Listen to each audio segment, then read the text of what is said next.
Hello Virgo, Sun, Moon, Rising, and Venus signs. Kamusta kayo? Sana po nasa mabuti kayong kalagayan. Welcome back po sa Star Tarot.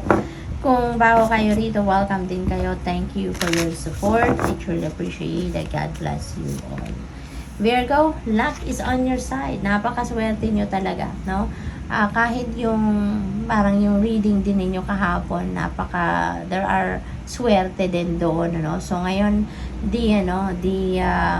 the energy continues, no? Naghe-hang on talaga sa horizon ninyo yung swerte. Kaya i-align niyo na yung inyong energies with these energies para mahatak nyo na talaga yung swerte sa buhay ninyo. Okay? Habang sa ngayon nasa horizon ninyo siya. What else? Tingnan natin kung ano pa ang mga messages ninyo. Maybe also you are dealing with a Sagittarius, no? So may mga dealing siguro kayo with Sagittarians at this time.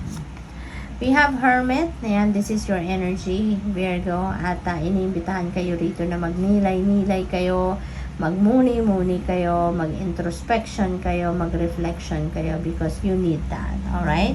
Kailangan ninyo yan sa ngayon kasi maaaring kailangan ninyo ng guidance from the divine. Kailangan ninyong, siguro may mga katanungan din kayo sa inyong sarili na hindi ninyo nahahanapan ng sagot. Kaya ito yung kailangan ninyo sa ngayon, no? Para makapagpahinga kayo muna, makapag-relax kayo, marinig ninyo yung sarili ninyo. Kaya kailangan ninyo na mag-contemplate, mag-reflect, mag-introspection. Ace of Swords, ayan. So this is new beginning energy, no? And this is also triumphant energy. Kaya meron kayong mapagtatanggumpayan na sitwasyon dito. Baka meron kayong problemadong sitwasyon, tensyonadong sitwasyon na pinagdadaanan, and rest assured that you are going to triumph over that.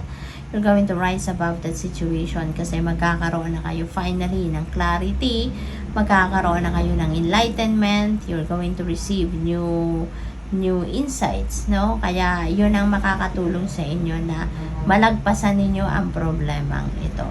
Okay?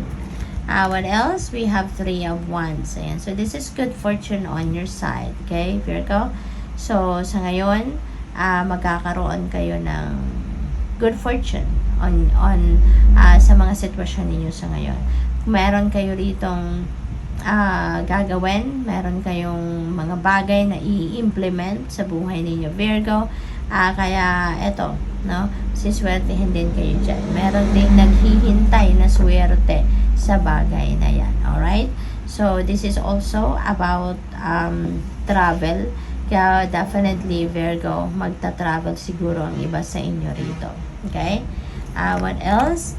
We have 5 of Wands in reverse. Ayan. So, maganda to kasi, kung meron kayong conflict in the past with other people, with someone, so magkakabati na kayo rito. Magkakaroon na kayo rito ng reconciliation. Magkakaroon na kayo dito ng peace. Magkakaroon na kayo dito ng compromise kung magko-compromise ang iba sa inyo, no? So, definitely, mapapatch up na kung ano man yung hindi ninyo pagkakaintindihan with another person, disagreement ninyo, mapapatch up at maayos na yan sa ngayon. Okay? So, tingnan natin kung ano pa ang ganap dito for Virgo. Don't let your past hold you back. Okay? Kasi siguro kahit sa pagdedesisyon ninyo, hindi pa rin kayo makapagdesisyon ng maayos, hindi pa rin kayo makapagdesisyon ng maganda kasi naaapektuhan pa kayo ng inyong nakaraan. Maaaring kinoconsider nyo pa rin sa mga desisyon ninyo yung mga tao, kung sino man ito, no, na parte ng inyong past. 'Di ba? Kaya hindi pa kayo nakakaalagwa kumbaga sa buhay ninyo because lagi pa rin ninyong iniisip yung inyong past. So, tigilan na, no? Yun, para makapag-move on na kayo sa buhay ng tuloy-tuloy at makuha nyo na yung kung ano ang para sa'yo sa ngayon na wala nang bagahe pa kayo sa dibdib ninyo. Okay? So, what else? We have Queen of Swords. Ayan. So, mag-aano kayo ngayon?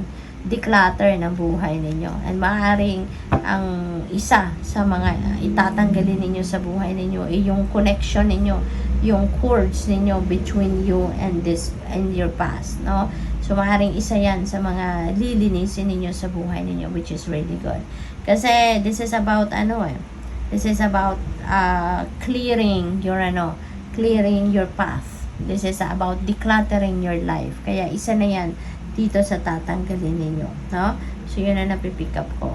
At saka siguro then kailangan din ninyong mag-communicate dito ng mas malinaw, efficiently, and effectively. Okay? So, kailangan ninyo din na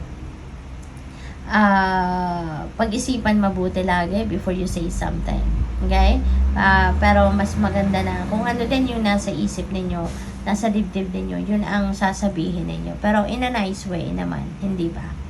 Para hindi mag-cause ng gulo, para hindi mag-cause ng sama ng loob towards other people. We have 9 of Wands. Ayan. So, this is in reverse. So, kung dati, nagkaroon kayo ng anxiety, this could be related dito, no? Sa diskusyon or sa away ninyo with other people.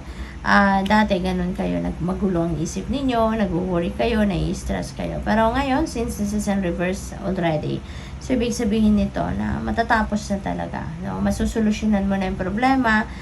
You will be able to release your worries na. No? You're going to let go of your anxiety as well. Kasi nga, mas makakapag-relax na kayo ngayon dahil magkakabati na kayo, magkakaayos na kayo.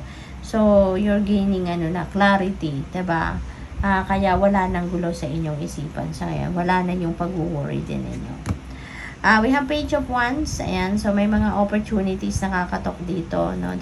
There are news coming your way na related ito sa mga opportunities na papasok, no? Sa buhay ninyo sa ngayon.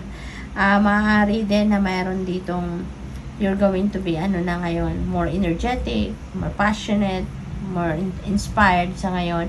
Instead na parang wala kayong gana sa buhay, mapapalitan na yan ng excitement, diba? Ng saya, ng inspiration, yung ganon. So, what else? We have High Priestess. Ayan. So, this is about dreams. This is about intuition, pakinggan ninyo lagi yung sinasabi ng iyong intuition, dahil yun ang gagabay sa inyo sa lahat ng mga kaganapan sa buhay ninyo. Meron din dito mga panaginip kayo, no, na gagabay din sa inyo, no. So, importante na i-decode din yung ibig sabihin ng inyong mga panaginip para that could serve as a reference ninyo. So, sa mga magiging inspiration ninyo yan sa mga pagdedesisyon ninyo sa buhay. At saka, meron din ditong secrets that are coming to light. Okay? So, siguro, meron mga sikreto na mabubunyag sa ngayon, no? At yun ang madidiscover ninyo. So, good luck sa'yo. Thank you for watching. Love and light. Namaste.